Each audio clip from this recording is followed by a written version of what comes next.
તો હાલો મિત્રો, આજના નવા જ બ્લોગમાં તમારું હાર્દિક અને હાર્દિક સ્વાગત છે. હમણાંથી ઘણા ટાઈમ થઈ ગયા મિત્રો, આપણે લોંગ બ્લોગ અપલોડ નથી કર્યો અને આજે આપણે લોંગ બ્લોગ અપલોડ કરીએ મિત્રો. તો આજના લોંગ બ્લોગમાં વાત કરવાની છે મિત્રો દારૂબંધીને લઈને. જેમ કે હમણે ઘણા ટાઈમથી દારૂબંધીનો મુદ્દો ખૂબ એટલે ખૂબ હાલે છે મિત્રો, તમને ખબર જ હશે. જ્યાં જુઓ અહીંયા બધે દારૂબંધીના મુદ્દાને જ હાલે છે મિત્રો. કારણ કે આપણા ગુજરાતમાં દારૂબંધી છે, છતાંય દારૂ મળે છે, એટલે એને લઈને ઘણો બધો મુદ્દો ગરમ છે મિત્રો.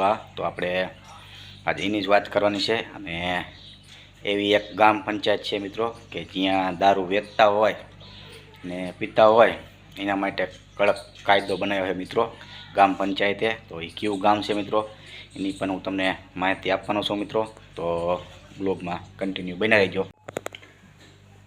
દારૂબંધીને લઈને હવે જનતા પણ જાગૃત થઈ છે મિત્રો, અને ઘણી જગ્યાએ જનતા રેડ કરવામાં આવે છે અને દારૂબંધીને બંધ કરાવવામાં પણ આવે છે મિત્રો. એવા ઘણા બધા સોશિયલ મીડિયામાં વિડીયો આપણે જોયા છે મિત્રો. અને જે આ ગ્રામ પંચાયતે કડક નિર્ણય કર્યા છે મિત્રો, તો એ શું નિર્ણય છે મિત્રો અને કયા જિલ્લાની ગ્રામ પંચાયત છે, તો મિત્રો હાલો તમને જણાવી દઉં. શાબાશ!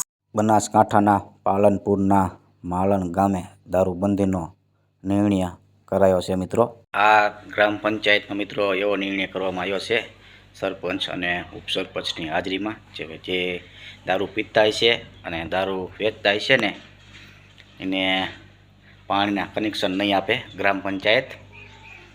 અને બીજો નિર્ણય કે જે જરૂરી દસ્તાવેજ હશે ને એ જરૂરી દસ્તાવેજ પણ નહીં આપે ગ્રામ પંચાયત.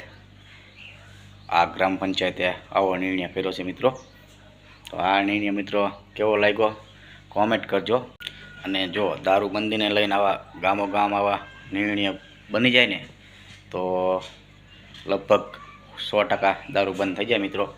જો આવા ગામો ગામ ગ્રામ પંચાયત જાગૃત થાય અને આવા નિયમો બનાવે તો કેવો લાગ્યો મિત્રો આપણો આજનો બ્લોગ કોમેન્ટ કરી જરૂરથી જણાવજો. અને નવા હોય તો આપણી ચેનલને સબસ્ક્રાઈબ કરજો. મળશું એક નવા જ બ્લોગમાં મિત્રો. ત્યાં લગી આવજો બધાય. Bye bye.